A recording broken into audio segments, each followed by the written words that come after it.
Hello students, स्वागत है आप सभी का आज की एक नई क्लास में। तो जैसा कि आपको पता होगा कि हमारी कक्षा 10 की विज्ञान में चैप्टर 1 चल रहा है। चैप्टर 1 में हमने अभिक्रियाएं समझी थी। तो अभिक्रियाओं की जो आज हम पढ़ रहे हैं, प्रकार पढ़ रहे हैं। देखिए, हमने इससे पहले संयोजन, वियोजन और या सारी अभिक्रियाएं पढ़ ली हैं। आज हमारी जो तीसरी अभिक्रिया है वो है विस्थापन अभिक्रिया। तो आज हम विस्थापन अभिक्रिया को बहुत ही डिटेल में, बहुत ही अच्छे तरीक़ा से एक्सपेरिमेंट द्वारा समझने वाले हैं। तो आज जो हम समझेंगे क्लास में वो अमीर और गरीब के कंसेप्ट के द्वारा समझेंगे चीज़ों को, जिससे आपको बहुत ही बेहतरीन और आम भाषा में, सरल भाषा में आपको चीज़ें क्लियर हों।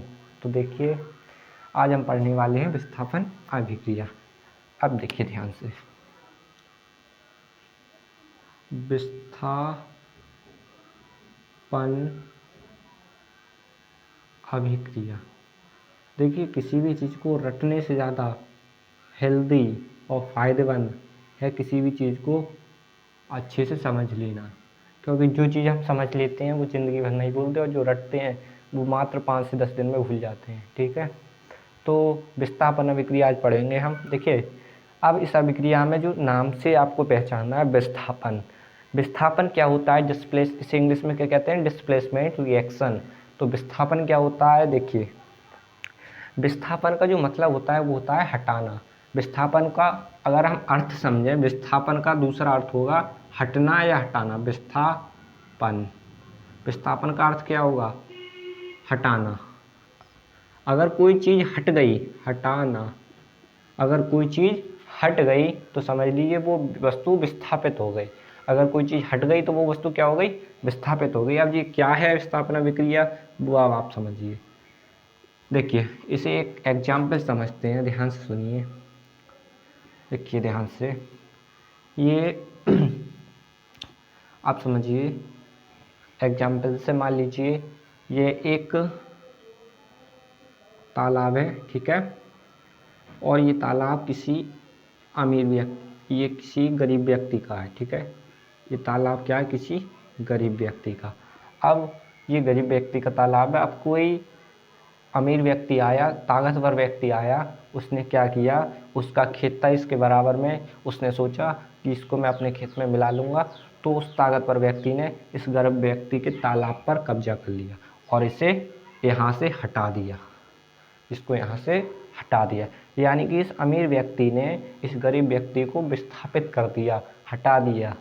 ठीक उसी प्रकार जब किसी अभिक्रिया में एक यौगिक का कोई अणु किसी दूसरे यौगिक के अणु को हटा दे तो समझ लीजिए वो अभिक्रिया कौन सी हमारी? विस्थापन अभिक्रिया है। देखिए ध्यान से, अब ये आपको समझ में आएगा। देखिए सुनिए, यदि किसी यौगिक में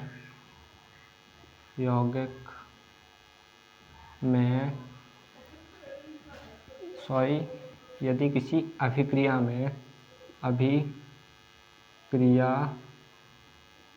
में किसी यौगिक के द्वारा दूसरे यौगिक, किसी यौगिक के तत्व द्वारा दूसरे यौगिक के तत्व को हटा दिया जाता है,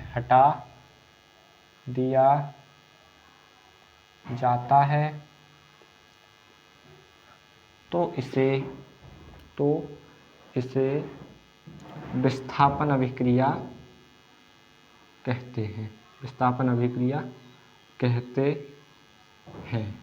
अब आपको एक एग्जाम्पल करवाएंगे जिससे आपको चीज़ें और क्लियर होंगी। देखिए ध्यान से, सबसे पहले आपको इस अभिक्रिया की परिभाषा को समझना है कि अगर किसी यौगिक के एक तत्व द्वारा किसी दूसरे यौगिक के तत्व को हटा दिया जाए तो उसे हम विस्थापन अभिक्रिया कहते हैं। या फिर किसी अभिक्रिया में कोई एक अभिकारक दूसरे अभिकारक को उसके ही उसके ही यौगिक से हटा दे तो उसे हम क्या कहेंगे, विस्थापन अभिक्रिया। विस्थापन अभिक्रिया क्या कहेंगे, ऐसी अभिक्रिया जिसमें अभिकारक, कोई एक अभिकारक दूसरे अभिकारक को उसके यौगिक से अलग कर दे, उसके घर से अलग कर दे, तो उस अभिक्रिया को क्या कहेंगे, विस्थापन अभिक्रिया। अब देखिए ध्यान से एग्जाम्पल देखिए, कॉपर सल्फेट CuSO4, इसको क्या कहते हैं, कॉपर सल्फेट। अब ये जो कॉपर सल्फेट है ना, वो कैसा होता है, नीले कलर का होता है। कैसे कलर का होता है, नीले। कॉपर सल्फेट एक यौगिक है जो कि नीले कलर का है। अब जब इस कॉपर सल्फेट में को हम पानी में घोलते हैं, अभी ये जो होगा वो सॉलिड होगा। सॉलिड का मतलब ठोस, ये ठोस होता है। कैसा होता है कॉपर सल्फेट, ठोस। जब हम इसे पानी में घोल लेते हैं तो ये कैसा बनता है, विलयन बन जाता है इसका, यानी कि विलयन, हम लिख देंगे इसको विलयन। ये क्या बन जाएगा हमारा, विलयन। और जो विलयन होगा वो कैसा होगा हमारा, नीला।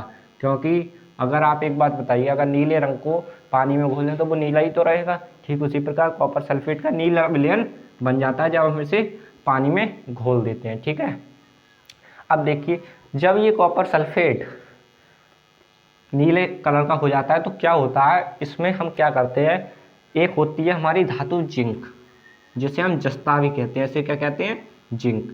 जिंक जो होता है वो हल्के काले कलर का होता है, काले रंग का, यानी कि हल्का काला रंग कह सकते हैं, बहुत हल्का, जिसे पेंसिल का कलर होता है, पेंसिल का उसी हिसाब का होता है ये। तो जब जो जिंक होता है वो कॉपर सल्फेट के जलीय विलयन के साथ अभिक्रिया करता है, तो जो जिंक होता है ना, कॉपर सल्फेट में से के जलीय विलयन में से कॉपर को हटा देता है। जिंक जब इससे अभिक्रिया करता है तो जो जिंक होता है वो कॉपर सल्फेट के जलीय विलयन में से कॉपर को हटा देता है। इस अभिक्रिया को हम विस्थापन अभिक्रिया कहते हैं। जब एक पदार्थ में, अब आप सोचते होंगे ये हटा क्यों देता है, क्योंकि जो जिंक है वो कॉपर से अधिक क्रियाशील है। कैसा है, अधिक, ज़्यादा ताकतवर है, इसलिए जिंक कॉपर को उसके विलयन में से हटा देता है ना। अब देखते हैं इसको हम अभिक्रिया के रूप में।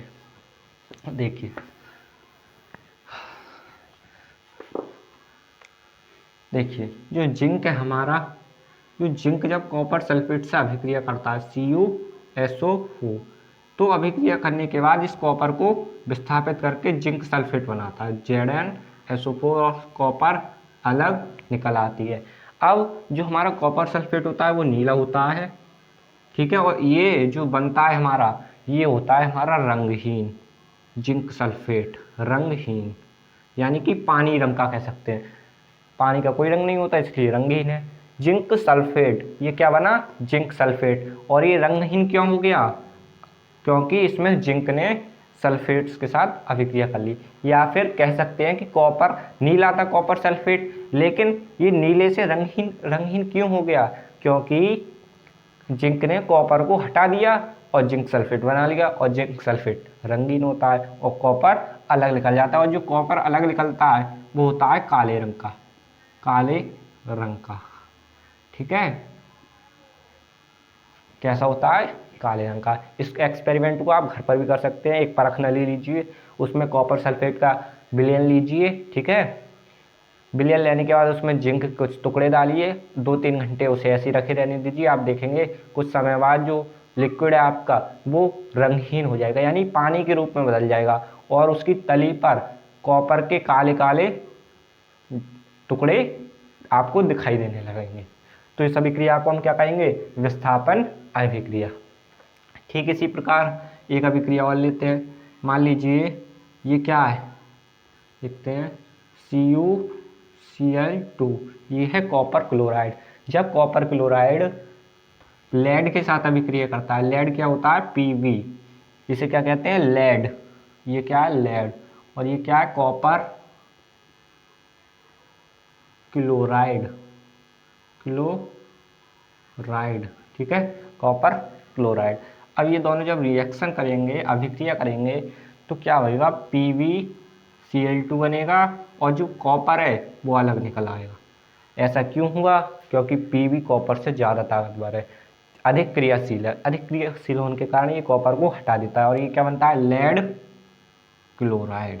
Lead chloride. यानी कि हम अब समझ गए होंगे कि विस्थापन अभिक्रिया क्या होती है। अब हम नेक्स्ट क्लास में तो विस्थापन अभिक्रिया पढ़ेंगे। ठीक है, विस्थापन अभिक्रिया बस इतनी सी होती है, जब आपको कोई ताकतवर आदमी आकर के आपके घर से निकाल दे तो उस अभिक्रिया को विस्थापन अभिक्रिया कहते हैं।